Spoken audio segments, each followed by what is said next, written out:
everybody. Welcome to ABA Inside Track, the podcast that's like reading in your car, but safer. I'm your host, Robert Perry Cruz, and with me as always are my fabulous co-hosts. Hello, Rob. It's Diana. Hi, Jackie. Hey guys, how's it been going? Good. So good. You've been enjoying the fall? I've been drinking chai tea lattes that are hot, wearing sweaters, wearing sneakers. Uggs. No, I don't have Uggs. I was gonna say that, but I was like, I don't have Uggs. So, and everyone that knows me will be like, Jackie. Yeah. Not true. No Uggs. Your flip flops are like at least 25 years old. Yeah. You definitely don't have Are Uggs. Uggs, are they still stylish? Are they still, I don't really know. Me neither, but I definitely never had them. Tom Brady was selling Uggs at one point. Oh, I yeah. remember that, He loves but those. I have my Han Solo outfit on. Do you know what that is, Rob? Your Han Solo outfit? Yeah. No. That's where girls wear like their jeans tucked into their boots and then like a puffy vest, Oh, like a black vest over like a shirt. okay. It's your Han Solo look. Oh, okay. I didn't know that was a thing. Yeah. Oh, that's cool. Okay, but this isn't really a If you're basic. It's not really a podcast about movie-related theme wardrobes. This is a podcast about behavior analysis and behavior analytic research. And this month, if you've been listening for the past 2 weeks, you know that it's a special month. It's Supervision September. I love it. It's 3 straight weeks of podcasts all about the topic of supervision. And this month we kind of have a theme, in case you didn't know from the preview or from our last episode, but we're talking about supervision related to staff needs and staff requirements. Mostly. I mean, and a couple tangents here and there. So last week we were talking all about staff feedback, how to deliver feedback appropriately. And this week we're going to be talking about a very important topic, a topic that probably all of you have experienced in some form or another, which is staff burnout. So not just for your staff, we'll also be talking a little bit about BCBA burnout, because guess what? Sometimes BCBAs are staff. It's a pretty wide Well, it really touches term. on everyone. Everyone's All burnout. Yeah. All the burnout. We're going to be talking about 3 articles related to staff burnout. They are Exposure to Aggressive Behavior and Burnout in Direct Support Providers, The Role of Positive Work Factors by Hensel, Lunsky, and Dewa from Research in Developmental Disabilities, 2015.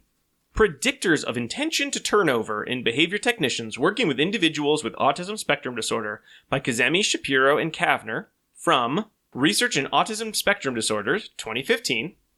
And finally, High Levels of Burnout Among Early Career Board-Certified Behavior Analysts with Low Collegial Support in the Work Environment by Plaintiview, Dunavi, and Verez Ortega from the European Journal of Behavior Analysis, 2018. So sophisticated. I like how you said that. What did I say? I just like how you said the word. All of like it. all the thank you. words. Thank you very much. I try. Trying to create a collegial work environment here. When I read that first, I thought, how did they get to be BCBAs if they didn't go to college? Right. No, it's like Friendly. yeah. But friendly's not as smart sounding a word, I suppose. Yeah, nobody really Friendly gets... work. They don't get the Collegio Award.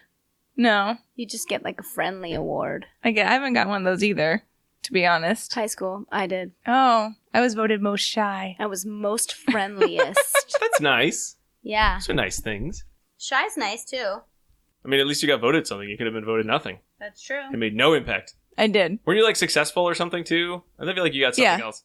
I was definitely not successful. I was that one too. Yeah. But I don't really like to brag. Oh, okay. I'm very shy. Me neither.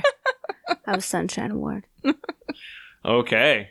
Well, let's get started. Okay. I think we should probably start by sort of grounding the discussion in what burnout actually is. Like, how do we define staff burnout? Let's start with the definitions that we see in 2 of the articles that specifically went into what burnout is. So Hensel refers to job burnout as prolonged workplace emotional demands leading to emotional exhaustion and depersonalization and a reduced sense of personal accomplishment. I've been there. Yep.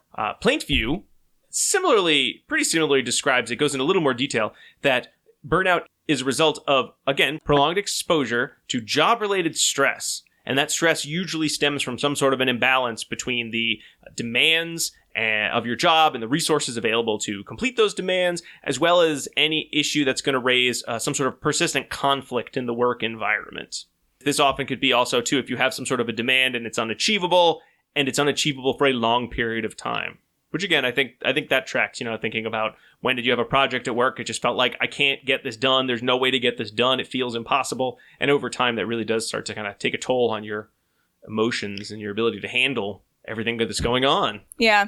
And I feel like the plan to vote explanation here is sort of going beyond what maybe the basic definition of burnout is, so that they're trying to kind of pad the definition a little bit in order to get us closer to what we might think of as an operational definition, right? Because really the term burnout comes not from behavior analysis, but from other psychological literature. And then most terms, it does not come like from most behavior terms, analysis. we have adapted it and adopted it and are attempting to work with it. But Maslow, I think that might be how you say his name, quite a ways back in, I want to say the early 90s, but I could be wrong on that date. I think it was the late 80s. Late 80s. Yeah. Created what was called the Maslow Burnout Inventory. And first of all, guys, we should go ahead and point out that everything that we're going to talk about today is based on survey research. Right. That's all there is out there right now talking about this topic. So we just need to preface what we're saying with that everything that we're going to discuss is really self-report from individuals who are interpreting some type of private events that they're experiencing and then translating those into bubbles on a page. And then that's all we can kind of go with for now. Correlation does not equal causation. Exactly. But, maybe we can, at the end of this, talk about where things could go in the future. But for now, that's where we're at. Right. No, I don't want to. I just want to do the statistics and then call it a day. And that's probably out of here. Yes, of course we'll do that. We always do that. Okay, fair enough. But so Maslow, they really broke it down into those three categories that you were just talking about within the Kazemi definition, Rob, which was emotional exhaustion, depersonalization, and then lack of accomplishment. The Hensel definition. I'm sorry, the Hensel okay.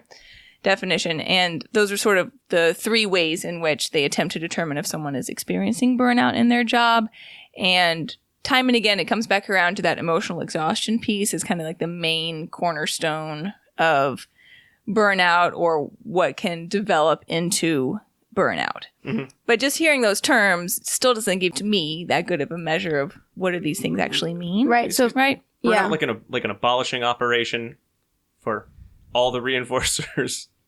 I think when we've looked at research and we've looked at what other people have done in the psychological literature, they suggest that when someone is labeled burnt out, they stop doing things, right? So they stop engaging in activities that are going to lead to those reinforcers. So I could say that burnout may be a stimulus event that will probably decrease the probability of reinforcers. Or could it be that burnout is a state in which all of the SDs signal punishment of some kind? It could be. It could also be the case. Right. Yeah. Sorry, I didn't mean to get basic behavior on the Oh, no, terminology. that's great. Right? Or there could be extinction going on in which behavior that previously was met with reinforcement is no longer met with reinforcement. You see a decrease of all sort of good work habits over time. But we just made that all up. That's no actual research on that component of it, of what are the behavioral underpinnings of burnout. But that's something we should think about, right? As behavior analysts, as we're moving into this realm of study,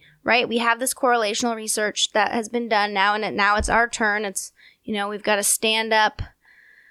Oh, I just wanted to sing some patriotic song. Stand up and start. Stand up next to you. Yes, you got it.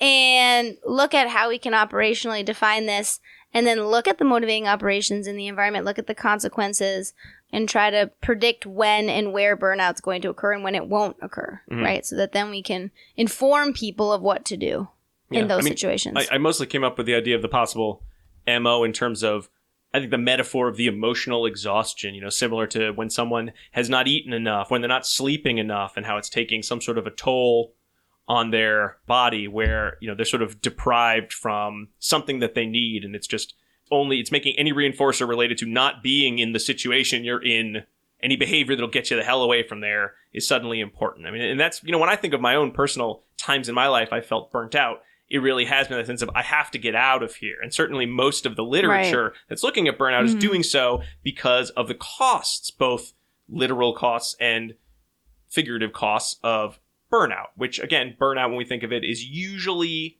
attached to some sort of long-term effect like absenteeism or high job turnover rates, possibly some sort of service disruption due to those turnover rates, maybe just poor performance, which is bad in its own way. You're just showing up, but you're just showing up. Right. Yeah, you can barely get through the day. Yeah, you're phoning it in.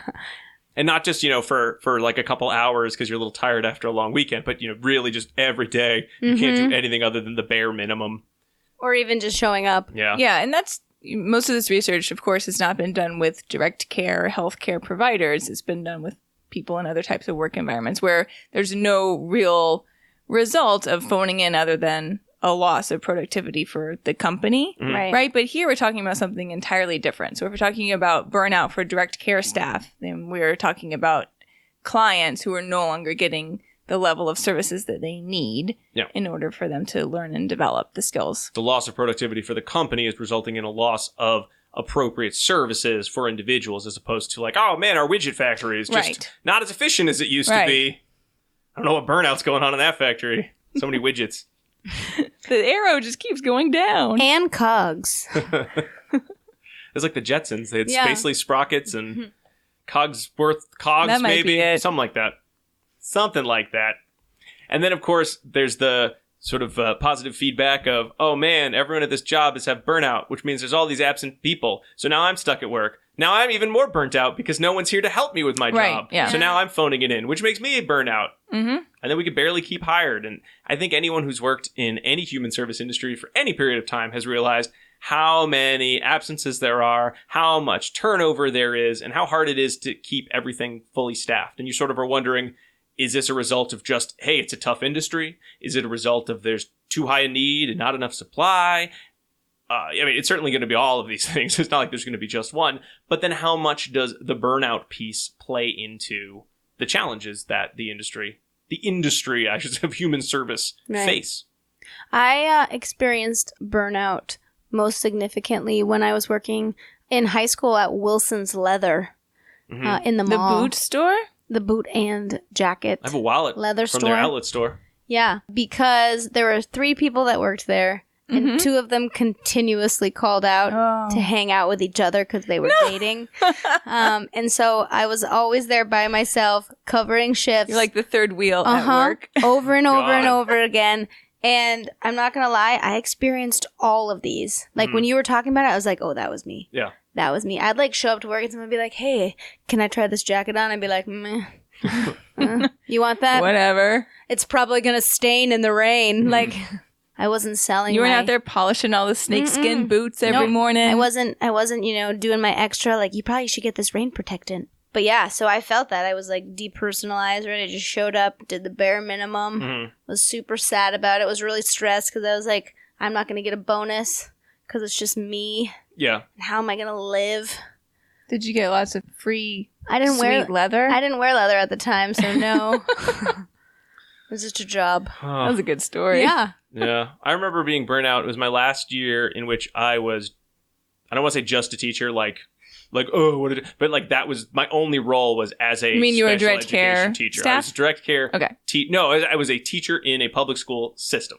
Okay. And I served as a teacher, and I really felt that the definition of you have prolonged exposure to stress, maybe you have some sort of demands in which your resources are not matching up with the demands you're being placed on. I just felt like every day I was doing everything I could. And you start off thinking, you know what, if I keep this pace up, eventually I'll catch up. And just feeling like, no, I'm never going to get anything extra to help me. I don't have anyone who seems to be giving me the aid I need. And I feel bad because if, you could find my resume somewhere and know the places I've worked. And I don't want anyone to think anywhere I've worked, no one would help me at one of these jobs. There was always plenty of people who would be helpful, but it never felt like it was enough. And, I would get up and I would go to work. And I would just snap at anyone. And I have a beard. If you watch our preview videos, I have a beard now. I grew somewhat of a beard because I just stopped shaving because I just didn't care. I would just roll out of bed and just go to work. And I was just like, I hope everyone sees how terrible I look because I want them to know I feel this way inside, just disheveled and ready to collapse at any sad. moment. It is sad. Awful. It was awful. And I felt bad because, at the end of the day, you're like, I'm making a point about how miserable I am. And then you're like, oh, really, the people who are getting hurt most by this are the people that I'm supposed to be doing my best work for. And then you pull it together for a little bit, But then eventually you can only keep that up. Good intentions and feeling guilty about how you're not doing the best you can only really gets you so far if you're in that kind of burnout churn, whatever's causing it, whatever the variables there. If they don't change, you're just going to burn out. Yeah. I saw a nice graphic not too long ago that compared work stress with work burnout. And the real highlight there was that with work stress, you very often see an increase in productivity, right? So like you're feeling sort of frantic and anxious and trying a lot of different things in order to, like you're saying, like get on top of that pile, right? And sort of still hoping that those reinforcers are out there if you can just get to them. And then if that goes on for too long, then you'll see it spill over into work burnout and that emotional exhaustion that we've all been talking about, where it's sort of like you never reach those reinforcers. And so eventually you stop trying to reach those reinforcers. So it's sort of like a learned helplessness type situation if you have punishers present at work, or an extinction situation if you just never get to the reinforcers that you think you're going to get to, both of which are sad situations to be in. Yeah. I'm sorry, but I do like the beard. Oh, I do too. It was very different to say, I'm going to grow this beard versus I just will never shave again because who cares? Whatever. I also like the beard. So Thank you. I think you actually have to keep it. I mean, I've had it for like a while now. So. Yeah, true. I don't want to see your face without it. I'm just kidding. I mean, there's some pictures of me around with. Anyway, let's get into our articles. And so like Diana said at the top of the show, these are all going to be based on surveys. They're all subjective data. They all have a lot of statistics. You're going to have to take that as you will. But again, this isn't necessarily something that has been so directly researched that we have some sort of a treatment plan at the end. So that's kind of the game we'll play at the end. But right now, let's talk about what information we do have. So why don't I start us off, and I'll talk about the exposure to aggressive behavior and burnout in direct support providers. One of the trends that we saw in the research that we're talking about tonight is really looking at what are kind of the key factors that seem to lead to higher rates of emotional exhaustion, which again is typically the measure that's linked most with burnout. And then also, are there any sort of mitigating factors? So what are the pieces of the work environment that maybe could make some of those predictors less likely to lead to emotional exhaustion? Right. And that would be really important for employers to know, right? Because they want to keep people around. They want to make sure that those variables are not occurring at high frequency. Yeah. And it's a start. It's not necessarily going to... We don't know if it results in less rate of burnout or less turnover. Right. But these are the variables to look out for, at least, to start. Diana mentioned the Maslach burnout inventory, so that's going to kind of come up again and again, or surveys related to the Maslach burnout inventory. So these human services surveys that are going to look at what are the associations, the positive associations between some sort of something that happens in your work environment and emotional exhaustion, which is again linked to burnout. And in this case of this study, we're looking at aggressive behavior. Now, one of the things that anyone who, again, that's probably almost everyone listening to the show, all of us have worked with individuals, directly with individuals at some point. Before we were BCBAs, before we were students getting our BCBAs, before we were BCABAs, we worked directly with clients who had some developmental disability. And all of us have worked with a multitude of clients.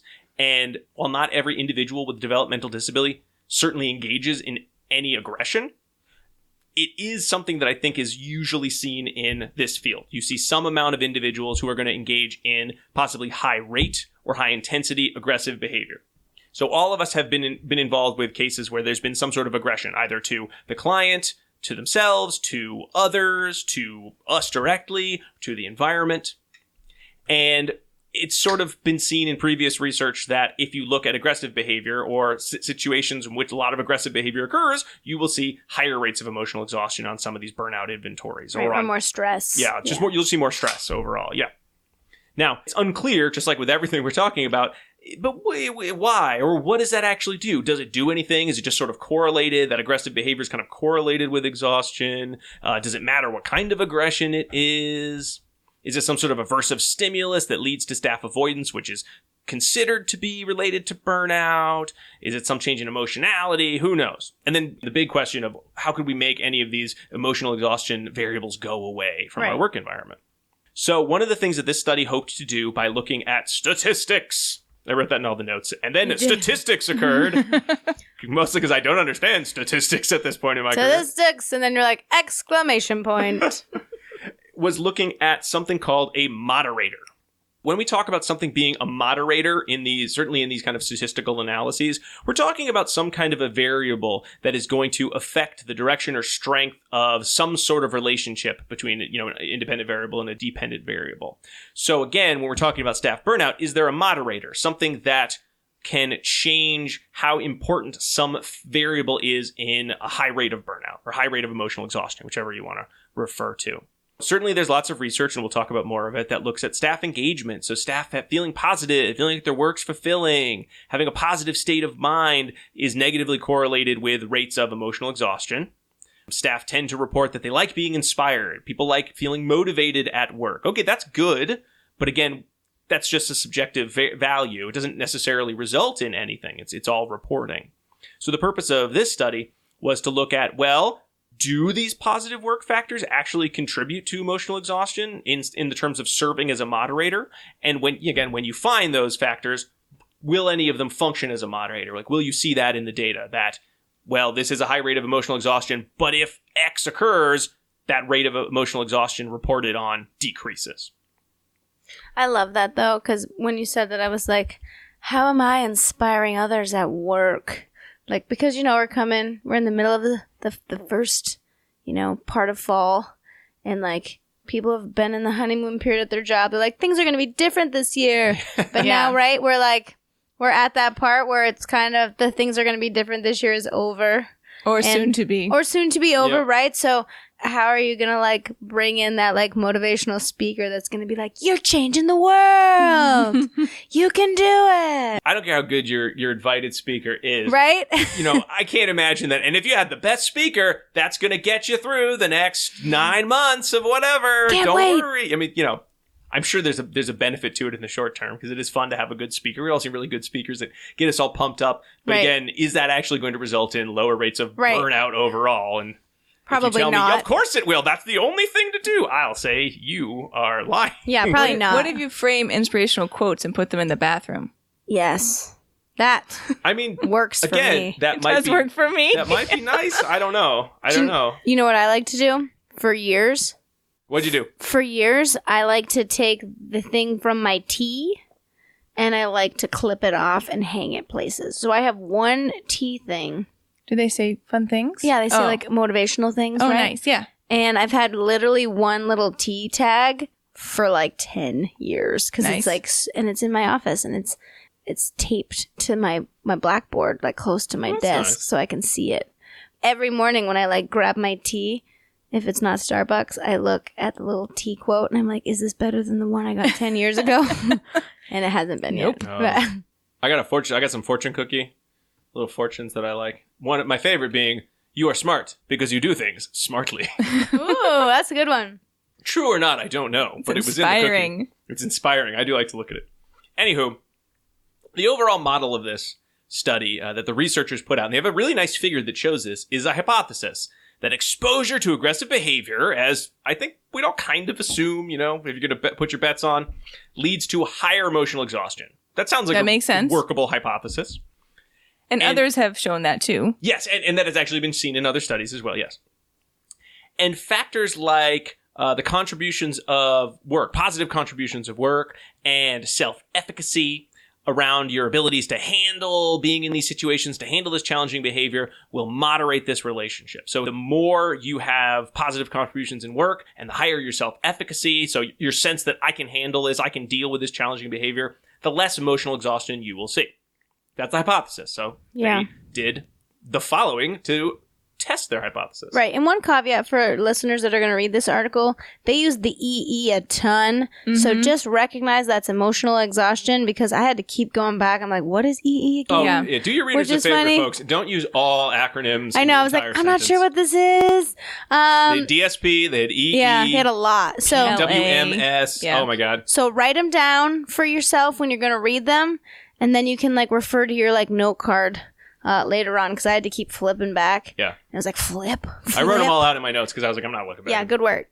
Our participants. Well, it was a whole bunch of people working as direct service providers supporting adults with developmental disabilities in Ontario, which is in Canada. A. And they did a bunch of surveys, and they provided these surveys to folks throughout a 4-month period. The main survey they used was that Maslach Burnout Inventory for Human Services, which is a 22-item measure at a Likert scale, and it pretty much just measured the variables related to burnout in general in multiple populations. They looked at a whole bunch of demographics like the gender of the participants, the age, marital status, how long they've been working, how often they worked per week, how many settings they were working in. They also looked at reports of frequency of aggression experienced by the staff in the last 6 months. The definition was any verbal, nonverbal, or physical behavior displayed by the client that was threatening or caused harm to self, others, or property. They asked about what was the most severe aggression you've seen across these categories: themselves, others, self-injurious, property, destruction. They asked questions related to their emotional reactions by asking, how often do you feel depressed? How often do you feel anxious? Then they asked a number of questions related to the self-efficacy of their respondents. How well do you feel you handle aggression? I think I can handle aggression really well on a scale of 0 to 5. And then finally, they asked about work motivation. So they looked at this questionnaire called the Positive Work Motivation Scale, as well as another questionnaire called the General Positive Contributions Scale. And that had a lot of statements on it, and you sort of rate how accurate those statements are. And they're statements like, people with developmental disabilities are inspiration to improve my job skills. So sort of, how good do you feel about your job sort of questions. Yeah. Or like, how good a fit are you for this field? Right.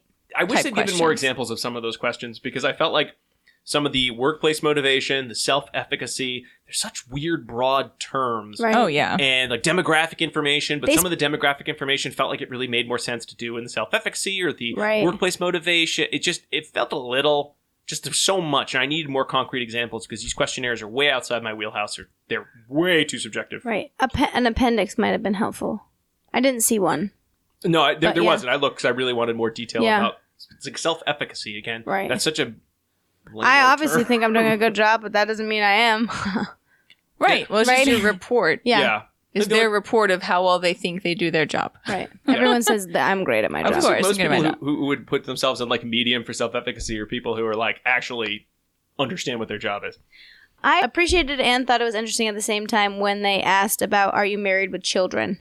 Gives you a little more insight. Yeah. I was like, does that matter? Maybe. Well, right? Like they found some, into the demographics. So I just wouldn't. Demographics. I wouldn't have thought of that. Like I wouldn't have thought of like being like, do you have kids? How many kids do you have? Are you married? Are you single? Are you dating? Yeah. This group skewed, I think, a lot older. Yeah. Than the other studies we're reading, where everyone was like, the majority of the respondents are always going to be female, and. 20. In this study, a lot of them have been in the field, like over 25% have been in the field for more than 20 years. So that's pretty different. They're going to be older just because you weren't working at 0.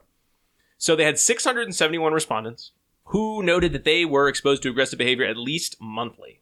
Again, most of them were female, 25% or more had more than 20 years of experience. 33% reported they were exposed to aggression daily. 79% were in residential settings, at least some of the time. So they might have had multiple job sites.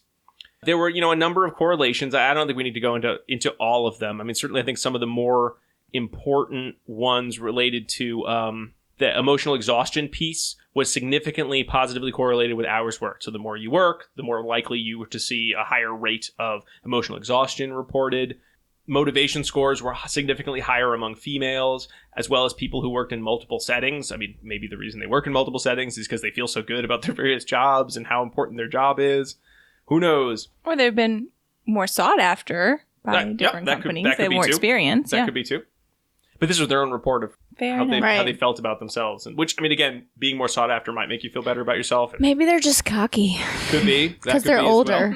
Right? Because they've been doing it for a long time. I mean, some of the age didn't have as much to do with it. It was more hours work. Like 20 years of experience. Obviously, you know what you're doing.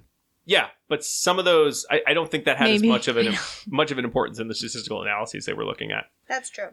Looking at all the statistics, find a bunch of interesting correlations and whatnot. Positive work motivation scales and the self-efficacy scores were really the only pieces that were negatively associated with emotional exhaustion. Those are the pieces that they put into even more statistical analyses, and from that, only the positive work motivation reports seemed to have any moderation of the results of emotional exhaustion. Do you picture it being like a Willy Wonka machine, and they like dump all the data in the top, and then they like turn the statistics crank. Yeah, pretty much. Man, that's what it felt like And reading then this out come article. the statistics. So basically what that meant is that any respondents who had lower PWMS scores had higher emotional exhaustion scores. Yes. Whereas respondents who had high positive work motivation scores had slightly lower emotional exhaustion scores. Their self-efficacy results really didn't have anything to do with a change in their emotional exhaustion scores. So from that, the researchers state, all right, it seems like our positive work motivation feelings about that is the only thing that moderates our feelings of emotional exhaustion. Or at least statistically seem to be the piece that is most related to reported rates of emotional exhaustion.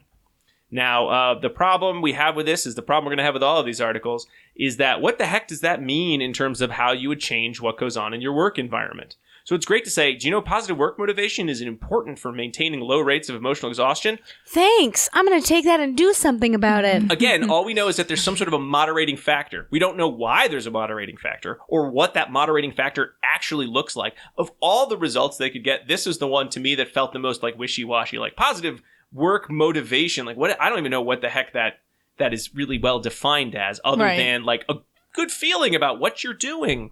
Is it something that can change Yeah, or be changed? Yeah. And how? They sort of mentioned like, well, we could certainly look at training the emotional reactions of our service providers. Okay, that might have some effect. I don't know what. You could certainly look at, can we change negative emotional reactions? Because folks who sort of had high negative emotional reactions reported also had the highest variation in their emotional exhaustion. So, okay, can we sort of minimize these emotional reactions? Does it have something to do with, the difference between self-efficacy and our actual ability to do things? So if we make sure people can do a good job, we don't really care what they feel they can do. What we care about is what they're actually doing. So behavior versus our perception of behavior. Could that be a part of our training? Because you could be a highly competent person who has high self-efficacy because you can do a good job. And yet the work environment that you're in isn't allowing you to do a good job either through restrictions or limitations on resources or difficulty with your supervisor, and that could end up really increasing your emotional exhaustion. Yep. If we can increase the staff we work with work motivation, then we should see less emotional exhaustion and burnout. How do we do that? Shrug. Underpants. Yeah. We throw parties, I know. JK. Well, let's talk a little bit more about continue on with the behavior therapist viewpoint, Jackie. So why don't you were going to talk about the Kazemi article? Yeah, so my article looks at what were some predictors that may lead us to believe that behavior therapists may leave their jobs, right? And this article is great because it's actual BTs. Right, it's behavior therapists. I love it. Not just direct, that was just direct service providers. Right. It could have been any type of provider. This is specifically related to our field, and I had heart eyes all over this introduction because it read so smooth and it really covered all of my questions. Mm-hmm. So they started out by talking about how employee turnover was a big concern for agencies, specifically agencies that provide behavioral analytics services. And this is because, right, it takes a long time to train people. So if you're having people in and out over, it's going to reduce the quality of your services that you're providing. It's going to reduce the trust potentially that parents have in your agency because of all of the new people coming in working with their students. It's going to reduce progress potentially, right? If you have staff that are not completely trained or adequately trained, they may not be running programs correctly. It's going to place a huge financial strain on the company because it costs a ton of money to train people and provide resources and supervision, and so much cost to replace a staff member. And like you said, Rob, earlier, it really lowers staff morale when everyone is leaving. They're like, did I not get the memo? Should I also be leaving? It's like I forgot to leave on senior skip day, and right? I'm the only one here. Oh no, I showed up. And so they say, this is potentially a huge issue, and there hasn't been any research to suggest to looking for specifically at BTs. But what they did do is look at predictors of turnover in closely related fields to see if there's any commonalities. And I love that they thought about that. So they looked at direct care staff, like what you talked about, Rob, and they might be a little bit different from paraprofessionals, but they wanted to look at that commonality. And they also looked at special education teachers And what they found is that turnover is fairly high. It was really high for the adult population, direct care staff working with the adult population, between 45% and 75%. That's so much. And it was like the general rate of turnover in general other population fields. was 17%. Yeah, it's a huge difference. Wow. Right? And what they found is that when people self-reported why they left or why they thought about leaving, it was because of satisfaction. They didn't have a lot of satisfaction on on-the-job training, lack of support from supervisors, benefits, income, low staff-to-client ratios, and just overall general job satisfaction. They found similar results when they looked at special education teachers, except that it changed based on grade level. What I love is people are more likely to leave in the secondary level. Fair. Yeah. Right? than the Those elementary poor tweens. level. I know. It's It tough. is the worst time of your life. Yeah. Yeah, it is, Yeah. right? So here they really wanted to look at what potential predictors of behavior therapist turnover would be so that we could then start looking at that and changing environmental variables as great behavior analysts that we are. Jackie, did we talk about I don't think you did, but did we talk about why they looked at the intent to turnover, the intent to leave a job, rather than rates of people who left a job Right, or yeah. turned over? We haven't talked about that yet, but the reason that they aim to look at identifying factors as predictors of turnover is because they thought it would be weird chasing after people that had already quit their job, right? Because they said then you're probably going to get some hindsight bias and you might actually not be able to find them, right? Because they've already quit. Yeah. So they said this is one way that you can look at whether people do quit if they say that they are intending to quit. And previous research in other fields suggested that that correlation is fairly valid. It's around 60%, I guess, that people said that I'm intending to quit actually do quit. Yeah. Yeah, so that is why they looked at this intention to quit or intention for turnover, because people were still there. Right. Right? And they work specifically with BTs, working with children diagnosed with an autism spectrum disorder. So they made a flyer, and it was IRB approved. I love that they added that in there. That made me happy, because I wasn't like, was the flyer IRB approved? They just wrote it, so I didn't have to ask the question. So they handed out flyers to ABA agencies throughout Los Angeles and also posted them at really significant events like the Autism Speaks Walk or anywhere that you might find behavior therapists. They also tried to incentivize participating in the research for employers by saying if you have 20 or more employees that have participated in this study, we're going to share the results with you. And so they had 146 individuals complete the survey. They had 96 included because 5 were duplicate after they looked at IP addresses. I love that people can do that. So someone did it twice. And some did not fill out the entire survey. So they didn't include those. So out of a total of 37 agencies that flyers were delivered to, 19 different agencies were represented for a total of 96 people. They did statistics too and looked at demographics. They found that the majority of people that filled out the survey were women, 93%, with no children, 84%, between the ages of 21 and 25, white, and were BTs for less than 1 year. The majority worked in home settings and were paid $16 to $20 an hour. And the interesting caveat here is they said that they worked part-time, 16 to 39 hours a week. I'm like, 39 hours a week is part-time? Well, yeah, I think it usually looks at whether you're getting benefits or not. Oh. And I don't know, you might at 39, but I know a lot of companies kind of, not just in our field, but in all fields, if you can pay someone like just under where you got to pay their health insurance, Right. Sure. you do. Well, Which might factor in. Right. Yeah. So they looked at two things. They looked at turnover intentions and job satisfaction. So in turnover intentions, they looked at whether there was an intent to leave a company.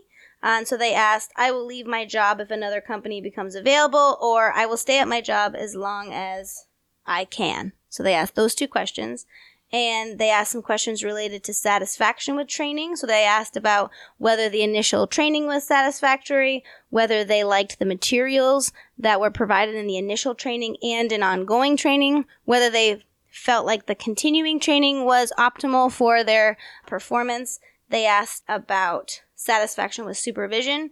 So did your behavior analysts care about the BT's opinion? Did they care about the BT's well-being?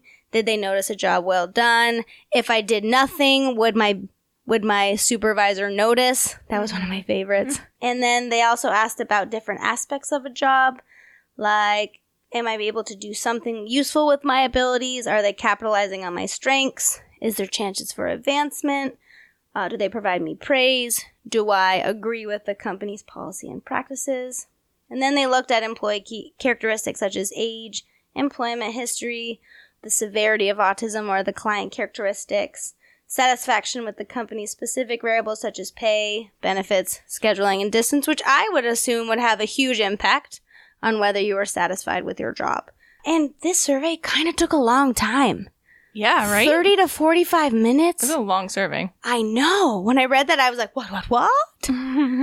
Did it really, though? That's what they said. But I get a lot of surveys like, this survey is going to take you 45 minutes. I'm done in 5 minutes. Oh, but most of them will tell you the average time when you get the survey results back. Oh, okay. So Yeah. you think they were probably looking at that result rather than what they expected it to take? I think so. I don't know. It said it took between 30 to 45 minutes to complete the survey.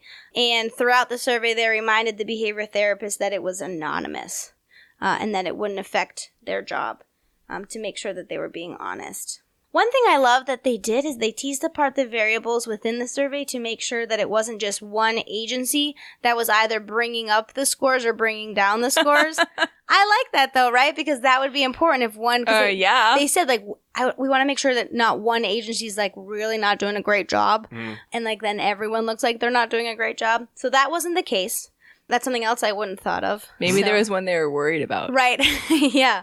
And so what they found was that satisfaction with training, supervision, pay, and the different aspects of the job significantly negatively correlated to turnover intentions, but were more likely to intend to turn over when they were not getting enough hours. So if they were feeling like they weren't being utilized enough, you saw that they'd be more likely to leave, which makes sense. Kind of, but you also would think it would be the other way if you were overworked. Right.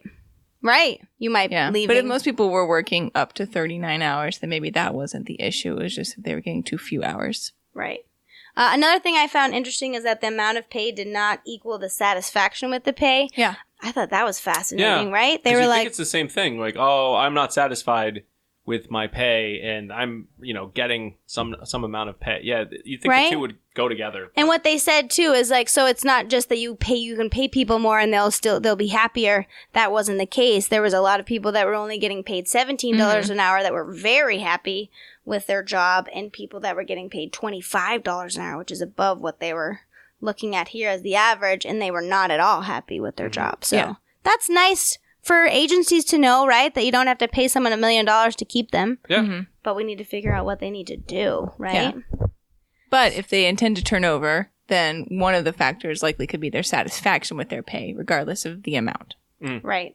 So they said 38% reported highly or somewhat likely to leave their jobs, which is kind of a lot. Yeah. Right? That's pretty high compared to the general population at 17%. Right. Well, if the turnover rate is, what did we say, 45%? 45 to 75% in the adult population. So we're seeing... that was adults. Right. So we're seeing a similar statistic.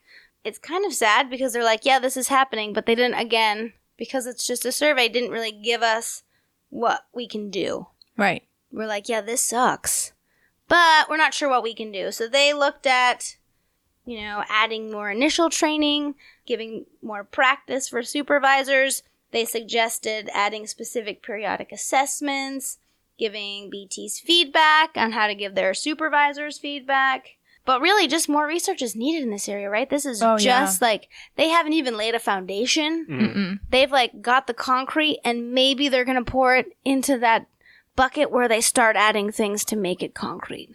Oh, see, I was thinking that they were just seeing the tip of the iceberg in the distance. Oh, I like that better. They're both good. Yeah. Yeah. But then you don't have to add collegial atmosphere. You don't have to add that one thing that I don't know what it's called to make concrete. Yeah.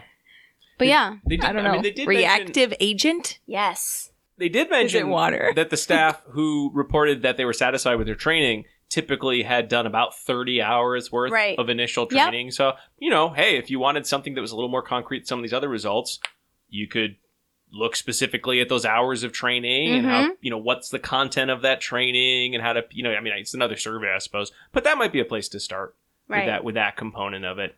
I think the pay issue was really strange, So is it more a matter of, I hate all these other aspects of my job, so there is no pay that will satisfy me? Because, I can think of jobs where I've been there. I was like, I hate this so much. You could pay me $1 million and I could probably tough it out for a couple months, but I would still quit as soon as something else came along, even if I were making less money. Right. Yeah. And they said that it might be beneficial to have the BT have a say in their annual performance and potentially make raises contingent on actual job performance and not just on general nothingness. I agree, right? That's what the research would suggest. They also suggested future research should look at goal setting as a way to increase staff morale and reduce turnover, how you can apply strengths of skills for those BTs, and if the BT's values align with the values and the mission of the agency that they work at. So they say it's probably more likely that you're going to stay if they align than if they don't. So again, it's just self-report though, right? And self-selection. So it could be different if you gave it to people that weren't these people. Right. They chose to finish the survey. Right, because it's long. Yeah. Yeah. So. Right. All those people that didn't finish it were the people with kids. Right? Yeah. They were like, oh, I have to go. Yeah. Right. Somebody's flying out a window. Yeah. Yeah. But yeah, so that's something that we should think about. Yeah. And the goal setting research, to just tangentially mention off of that, has been shown to make a difference in how staff might feel about their jobs, but not make a difference in their job performance. Right. But if what we're looking to do here is increase, hopefully, their feelings about their job, their feelings about their job, than their ability to do their job. Yeah, then goal setting might be a good way to get into that area. Right. Cool. All right. Well, we have talked a lot about burnout in our direct care staff, but what about us fancy pants BCBAs? Do we have any burnout? Let's take a little break so we don't burn out on podcasting, and we'll come back to talk about our last study. We'll be right back.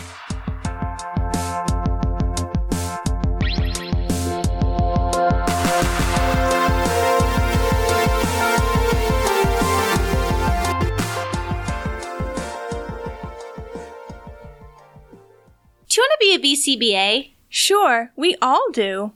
Now you can come to Regis College in Weston, Mass. to get your graduate degree. Choose from any one of these courses. Masters of Science in Applied Behavior Analysis. Masters of Science in Special Education. Dual degree in Special Ed and ABA. Or be eligible for your postmaster's certificate. You can complete your degree and be ready to sit for the exam in 2 years. And our 2017 grads had a 100% pass rate on the BACB exam. Come enjoy practicum placement support, ethics mini handbooks, PhD-level professors, small class sizes, and a service trip to Iceland. If interested, don't delay. Supplies are limited. Learn more at regiscollege.edu. Again, that's www.regiscollege.edu, regiscollege.edu. One more time, www.regiscollege.edu. See you there!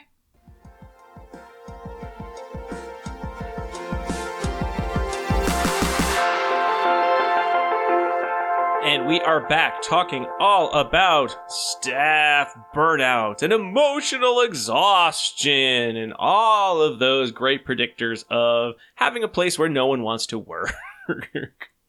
Before we get into our last article about staff burnout, why don't we take a moment to remind our listeners that ABA Inside Track is ACE approved. Yes, by listening to this episode, you are entitled to continuing education credit. Woo! You can go to our website, abainsidetrack.com/get-CEUs, and apply for that. However, you are going to need to know 2 code words that we've hidden throughout the episode. I'm going to give you the first one now, and it is COOL. COOL. Cool. Like, Jackie is cool. Yeah. When I turn on the air conditioner, it makes my house feel cool. Someone told me that cool is not going to be a cool term to use anymore. That's uncool. Aww. Cool. So, Diana, why don't you bring it home with our last article? And this is talking more about burnout in BCBAs. So potentially folks who aren't directly working with consumers as much as in our other two studies. I will.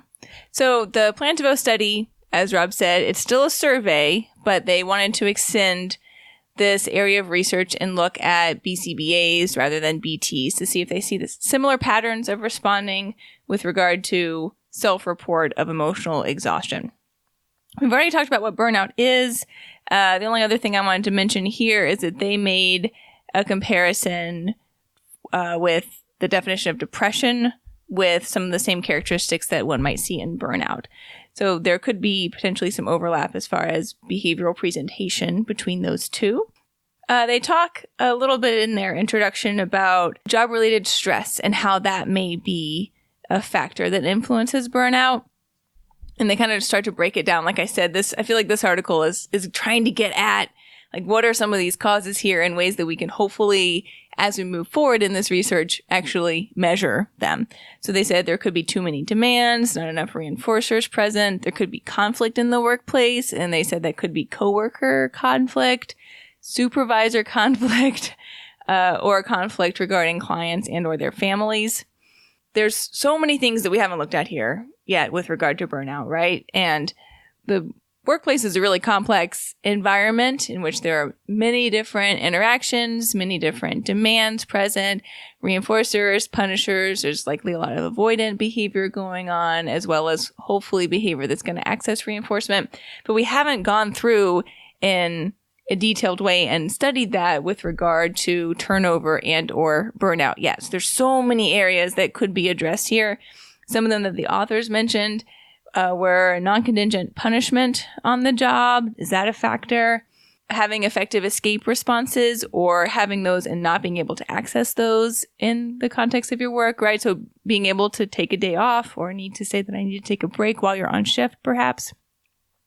If there are conditioned emotional responses to the work environment, those could certainly have an impact. And you guys probably recall that we talked through coercion and its fallout not too long ago and discussed when punishers are present in an environment, then that entire environment can come to serve as a conditioned punisher. And you'll start to see avoidant and escape maintain behavior with regard to just setting foot into that environment. So that could certainly be something that's happening here that could contribute to burnout. And overall limited exposure to positive reinforcement, either inside the work environment or outside the work environment. Perhaps one is just operating in a very low level of reinforcement overall, and that can also potentially lead to some of these burnout type behavior.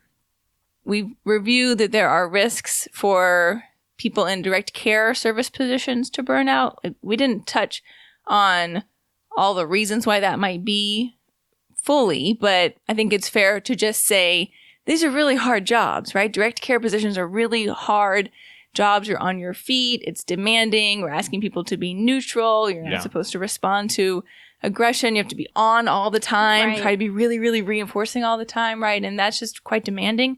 And then there are other ways in which a BCBA position or a supervisor position can be quite demanding as well. You're attempting to manage the clients, the families, and your staff, and using hopefully a robust supervisory skill set across those arenas. But that takes practice and time and often, mistakes in order to learn how to really be proficient at that. And that can be hard, particularly for a new and upcoming BCBA. So when we look at direct service staff, there are some potential risk factors that have been identified are that if you are younger, if you have lower support at work or at home, or if you're working one-to-one at home, those could all be higher risk factors for emotional exhaustion or burnout. There are also some protective factors, which hopefully we can talk about a little bit more. The authors posit that those might be having a mentor or being involved in mentorship, receiving staff training, getting support from your supervisors, and then experiencing professional development. But again, they kind of want to know more, if they can, about what's going to be important factors for BCBAs. So what they did is they did another survey. I know you're surprised. And they're really looking at two things here. They're looking at the same old Maslach's burnout inventory, and then another one that they call the job satisfaction survey. And that was basically what they were coming from here. They ended up with 183 survey participants, which was pretty good. That's a lot. Yeah. Yeah, it really was. And this was, remember, if you recall, done in the very sophisticated European Journal of Behavior Analysis. So they largely pulled... Yes, yeah, there's an extra U gets sprinkled in. So they largely circulated this among several different European behavior analysis groups on Facebook. That's where they got their survey respondents. 78% of those respondents were BCBAs or BCBADs. 48% of those worked in home-based settings at least part of the time, so going out, either working directly or supervising others. And then 84% worked at least sometime in school. So that adds up to more than 100 if you did your math, because some people did both. And they wanted to check in on how did they do receiving training, and 9% received weekly training, 22% received monthly training, and 45% received training every few months. And then that does leave about 20 to 25% that are receiving training even less often than that. Is that right? Uh-oh. Yeah. Yeah, that's not good. Yeah, so it's quite a spread there as far as receiving training. But like I said, I don't think the survey was quite as long as the one that Jackie reviewed. They just had 2 relatively short surveys that they asked people to fill out. The first was measuring burnout according to the burnout inventory. And they answered questions such as, I feel frustrated at work. If they rated that highly, then they were more likely to be emotionally exhausted per their self-report. If they said, I feel like I see people and clients as objects, then that rated them in the depersonalization area. Yeah, we didn't really talk about the kind of defining what depersonalization was. Like we mentioned it way at the beginning as one of the factors related to burnout. But that makes sense. That sense of everyone's an object. I'm just like coasting through Going through the motions. Yeah. Yeah. And then a question like, I feel a positive influence through my work. If they rated that low, that would ding them as having a lack of accomplishment. So they looked at that, and then they looked at a 36-question Likert scale job satisfaction survey. And the questions here, they just rated them 1 to 6. Things like, I like my coworkers, my job is enjoyable, my supervisor is unfair to me. Okay? And so then they added those up, but it was like, if my job was enjoyable, they scored a 6. Great. And they got a 6. If they said my supervisor is unfair to me, they scored that a 6, and that was rated as a 1. Right? Does that make sense? That happened with right? our survey too, the Kazemi survey, to make sure everything was fair, right? Yeah. Otherwise, doesn't mean anything. So they figured out how to rate it so that if you had a high score, then you had a high job satisfaction, and a low score was a low job satisfaction. And then they went through the statistics machine. Beep, bop, boop, bop, beep, bop, boop, bop, and they got some results out on the other side. So regarding job satisfaction, they found, and remember, the majority of these respondents were BCBAs. 48% were not satisfied with their current work conditions. Ouch. Yikes. Yeah. 62% reported that they were not satisfied with their current salary. And only 45% reported that they were receiving supervision at least bi-weekly. Some of them were more often, but some of them were less. So that leaves 55% that were less than bi-weekly, which definitely should be viewed as a concern. Yeah. And then on the burnout scale, you could either be rated low, moderate, or high burnout for each of those subcategories that I told you about. Mm-hmm. So for the emotional exhaustion category, 37% of people fell into the moderate category, and 26% fell into the high category. I'm going to put some math there. Okay. Math it up. 37 63. plus more than 50. 6 is 63%. I heard you whispering. I've got a calculator, though. All right. That's a lot. It's quite a lot. Depersonalization was actually almost the same. The moderate people that fell into the moderate category were 37% of the group, and in the high was 29% of the group. Total that 66. One really, good job. That one really concerns me because we need to be connected to our clients and our families that we serve. We're seen as such a, hopefully caring ideally group, but if 66% of our staff are like, yep, you're the thing I'm working with, parent or child or adult or whatever, that one's really bad. upsetting to me. And then the lack of accomplishment category, 28% fell into the moderate group and 22% into the high group. 50%. 50. Yep. Good job. So none of those results are great. No. However, they did want to, hopefully pull some golden nuggets from this. So they did even more fancier statistics to try to figure out if there were some, like you said, Rob, some of those moderator factors happening here. So they found that when BCBAs reported that they had lower levels of burnout and or higher levels of job satisfaction, the piece that seemed to be critical to that was more social support at work. Mm-hmm. That makes sense. It really does. Yeah. But I mean, so many of these things we could end up saying, well, that makes sense, right? But it's like, is there one piece that actually gets you the results? So they found that if you have people at work that you consider to be your friends and that you can talk to and who are going to be supportive, then you're less likely to experience burnout and low job satisfaction. They also found that just age was a factor too. So You just stop. Just get older right. and you burn Just out less. part of it is the experience of having a job, Being right? old. Right? Because you can And be everything is burning out. when you moved from the 18 to 24 age bracket up to the 25 to 34 age bracket, there was a 50% reduction in the likelihood that you would experience or self-report burnout. Mm-hmm. Why is this? We don't know. Maybe you're just everything's so burnt out that work actually seems better because every other aspect of your life is burning you out so much more. Maybe. Wow, that was depressing. Yeah. Just gets Yeah. worse, folks. Yeah. Yeah. Welcome to the world. But you do get better at your job over time, most of the time, Yeah. right? That's the optimistic viewpoint of why that would happen. I am secretly That optimistic. results. Yeah, me too. Not I don't me. Actually, not It's not a secretly. secret. I'm very optimistic in life. I'm the grumpy bear of this group. I wanted to be Grumpy Bear. No. He's the only one I You're like. probably like Tenderheart Bear or something. That's Is that the true. lion? Yeah. No, that's That's the Braveheart Lion. Who's a cousin of the Care Bears. He's a cousin of the Care Bears. I would like to be the elephant. Okay. You are. I don't remember the elephant's name. I have the penguin Sir at home. stomps a lot. No, it's going to be like Hugs a Bunch or Yeah. something. No, that's me. You'd be Okay. Cheer Bear. I would be Cheer Bear. All right. So the takeaway from this is that overall, about 2/3 of their respondents who are BCBAs reported low job satisfaction and at least moderate levels of burnout. This was higher than what had been reported in previous studies. They noted the Griffith et al. Was the most recent citation for them, which was a 2014 study. And they weren't exactly sure why that might be. So they said they did have a higher percentage of their group that did predominantly home-based sessions. And based on what we seem to know about burnout, there are some factors related to working predominantly in a home-based session that could contribute to higher rates of burnout, such as having less contact with others.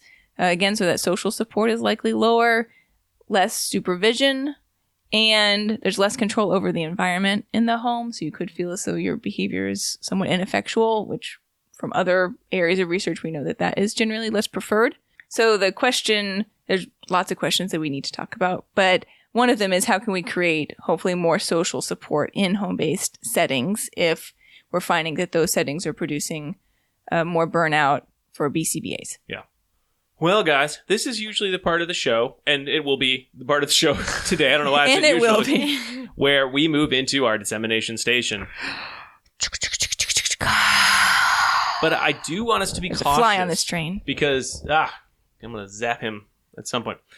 I do want us to be cautious because typically in dissemination station, we sort of talk about the key take-home points for immediate use as BCBAs and as supervisors. However, since the research we're talking about is all very much in the vein of correlative statistics, I do want us to be careful in terms of all of these components are going to be very speculative. So why don't, rather than just having a long discussion, why don't we each go around the table and take one piece from this research, either that we think would be important for supervisors to, maybe do their own small mini experiments in real life, or that we should expect more research or ask for more research or even do more research in. So we could take either tack. I would like to do some research on how to define operationally how to promote positive work interactions. How would we define providing appropriate support to each other? I think that would be really interesting to do. I think it would be super hard though, right? Because there's going to be quality aspects, quantity aspects, history of employees, interactions with each other, history of their interactions with other employees at different agencies that they worked at. But I think getting at the crux of how we can add more support into environments may be really interesting to do. Sounds really hard, and it seems hard. You could wave a magic wand. I'm almost imagining like a parametric Yeah. analysis of like, Right. you're working by yourself and no one's going to talk to you for the next, more than once a week for the next month. But then you're going to be moved to the center where, you've got people you're talking with all the time. And then you're asking people about their Right. burnout throughout and see Yeah. where they... I don't want to do that because that seems mean. Seems really mean. But I also think that it's really important to kind of tease out how we can, if we see it, right? Maybe we can see it, we can measure it. Yeah. And then Realistically, I bet a lot of companies actually probably have setups like that. Where Yeah. if you're a new employee, you go here. If you've been, we change the assignments every month or something like that. You might actually have a situation where it wouldn't just be, I'm being mean for research. Yeah, so I think that would be where I'd want to start, even though it seems really hard and huge. And I'd probably whittle it down, which is what my life is usually like. I'm like, I want to do everything. And then I'm like, no, I actually want to do this one small thing. But that's the kind of area I'd want to focus on. Mm-hmm. To me, the question I would need to start with is, are we going to continue to use these types of survey results that measure burnout and or job satisfaction through self-report as our main dependent variable? Or are we as behavior analysts going to desire something that's a little more concrete? And if so, how exactly are we going to get to that more concrete behavior that we can see, taste, touch, and smell? I was going to say more concrete is always better, but at the same time, so much of what's known has to do with subjective measures. There are only so many of these measures that you could really put something very concrete in and then measure something really concrete. And what you'd be measuring would be probably job turnover or someone else's report. You could rate consumers, including parents, the students. Do you think the person working with you is treating you fairly, treating you well? That's a good point. But that's just another, that's a good social validity measure, but it is just another social validity measure. So it might not matter. We might want to look more at the what and then sort of just keep a consistent how in terms of our measurement systems. And then go from there, maybe. Yeah, I sort of wonder if there are just more questions that need to be asked in this format first related to our field specifically before we hopefully move into getting in and manipulating variables. Yeah, But you're right. there's so much that needs to be done, but I feel like I kind of see it as like two parts, right? Like, let's continue to kind of whittle this down and see if we can identify and highlight some things with more clarity, and then we can experimentally analyze how we might make changes to these variables once we understand them well. I'm really interested in that PWMS variable that you talked about, positive work motivation scale, because it was the one factor in your study that was relevant to sort of... Yeah, but the only thing that was... Sorry, amazing. Sorry, that sounded bad. But that really mediated the emotional exhaustion that those individuals reported when they were working with difficult populations, right? So there's something, I guess, to that. And what is it exactly? Is it something that we can better define and quantify? And is it something then that we could teach? I have worked with a lot of individuals and supervised a lot of individuals, and it was in a home-based setting. And this was always something that we kept coming back to, is how can we keep people happy and motivated when they're driving long distances, they're working by themselves a lot, right? They're getting tough questions. There's not a supervisor there to help them, etc.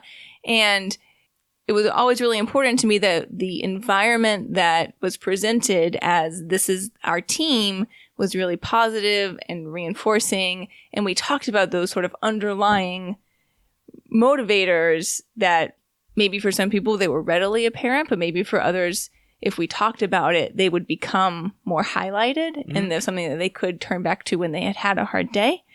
And we talked about that a lot. We met as a group weekly to discuss it. We set up smaller groups. We set up mentor programs. We tried to inculcate it into the culture that this is something that we're doing and we're making a really big difference in these kids' lives. And you have this amazing opportunity to be the person that gets to teach this thing for the very first time, right? And I would talk to them about it in that way. And not to say that my program was perfect or anything like that, right? But to me, that felt like something that was really important. And I'd like to find a way to analyze that more and quantify it and see if it really was an important factor. I want to extend onto that last statement you made, Diana, in terms of I think you both talked about really great questions and really great avenues for trying to figure out some of those answers. So I want to at least give one try this at home suggestion. And again, this is based on my interpretation of what research currently exists, as well as other supervision literature. So this is not going to be and if you do this, there won't be any burnout, because I have no idea. Right. But based on what I know about supervision, what we've talked about on this episode, I think if you as a supervisor or someone who has some amount of supervision or oversight of other individuals at the company you work for, and you're saying, what can I do to try to help with burnout? You know what would be great to do? I think would be to take a moment, especially if you're getting to the start of a new school year, new program year, whatever it is, and talk to your staff about how they feel things are going and how you're doing as someone who supervises them. Get whatever results they're going to give you. You know, this is just sort of an informal baseline that you're going to be looking at. And just get a sense of how they feel things are going, how they feel you do to supervise them. Then do whatever you can to try to increase your contact time with them. It doesn't need to be more contact in terms of you need to develop more trainings, but just more chances to check in. Hopefully it would be something that's more meaningful in terms of actual more on-the-job training, actual more supervision with feedback, but maybe you can't get that done. So just try checking in more. How are things going? Are things going better or worse than the last time we checked in? Is there anything you've thought of that I could do differently? And just try to make more contact. Try to make more time for the staff you work with. You know, however you can. And keep it, if you can't do it, you know, very thoroughly, keep it light, you know, just sort of more checking in, how are things going kind of stuff. And you know, trying to set yourself up more as a reinforcer, you hope. And then get a sense of, do they start giving you more feedback? Do they start talking to you more about how things are going? Do they spend more time giving you suggestions? Not that that's going to necessarily, I think, be a measure of less emotional exhaustion, but it might speak more to that idea of, you know, motivation at work or more things that they feel are going well, which could be related to that PWMS scale. No idea. I love this, Rob. But it's at least something that's not going to hurt. I mean, Right. I guess you could just come over and give them nasty feedback all the time. Don't do that. Keep it. Don't do that. Don't do No, that. nobody loves We talked that. about how to do feedback last week. Listen to that episode as for some Go back. starter ideas. But bare minimum, just how do you feel things are going? Is there anything that's causing you any concern? Is there anything I could do to help? You know, even just making people feel like, oh, it's nice to know that someone sees me and they actually care. That might be the motivating factor you're looking for. And you'll know by the fact that they're like, yep, things are fine. And that's what they said to you when you started. And now you're giving them a little more time and it's still, yep, things are fine. Okay, maybe it is or is not having any effect, you know, and you could look at your turnover rates as well. And that's something to start with. You know, we wish there was more, like, if you do these 3 things, your turnover will go to 0, but that doesn't happen. Everyone will stay forever. We don't know yet. We just don't know. We have some Right. ideas. I like that, though. That's really good It's a advice. little That something. gives them something, right? Just be Yeah. mindful. Yeah. Yeah, that's good. It's a motivation for you, too, of like, Yeah. I can affect change by making small changes. And I'm not a researcher, but I can do experiments because I'm a smart person. Maybe that'll help you. So you don't quit your job. True. We used to have everyone go around the room and just say the best thing that happened that week related to, of course, their client. And it was simple and easy. And everyone always thought of something and it changed the room. Like you could feel the change in the room and it made everyone so happy. Yeah. That's the piece that it's always confusing to me because I think we can all think of a job that we just remember loving. And it was like, I could have done this forever. And we don't know if we would have done it forever because it probably was something we did for a year or two and then we moved on to another job. Yeah. But we can all think of a time when we probably felt like the most emotionally rested in our lives. And again, so many other factors. Maybe it was age, maybe it was the group we were with, maybe it was the clients we had that year, maybe it was where we were in school or we just finished paying off debts or something. But we can all think of, that's you. Yeah, what went well, a time that went so well. But can we then recreate it? Well, that's still up in the air, unfortunately. But we have more information than we used to have, and that's always something good. Well, we hope you found us to be motivating. So you're enjoying your listening to ABA Inside Track and not feeling more burnt out than when you started. I hope not. If you are, we're here for you. You can email us. You know, but in terms of getting work done or learning something new, we hope you've learned something new. And regardless of whether you did or did not, you can give us a bad review on Apple Podcasts or at our forum. But hey, you know what? If you can remember this second secret code word, you'll at least be able to get a little bit closer to completing your continuing education and requirements for the year. Just go to, again, abainsidetrack.com/get-CEUs, and you're going to need the 2 code words. One I already said. Your second secret code word, DEAN. D, as in dog, E-A-N. DEAN. Like in, frankly, my dear, I don't give a dean. Or deenie deedy deechy. Dean. I've never heard that. It's from a show. Okay. It's an inside joke probably for Diana and no one else. Dean. Marriage It's life. possible. Well, that brings us to the end of ABA Inside Track. Another 2 down. 2 down for Supervision September. We still got 1 to go. We really hope you enjoyed listening to the show. Hey, why not leave us a review on Apple Podcasts or Spotify or wherever you can leave a review? Maybe even subscribe to the show. We'd really love to hear your opinion. We'd love your feedback as well. You can find us everywhere on social media as ABA Inside Track. We're on Facebook, Twitter, Pinterest, and all of these episodes go up as well on YouTube with the YouTube subtitling feature. You can check out our website, abainsidetrack.com. You can check out Pinterest for awesome infographics that go with these episodes.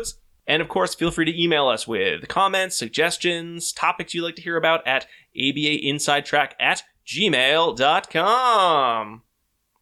We'll be back next week with our last episode in Supervision September. But until then, keep responding. Bye. Bye.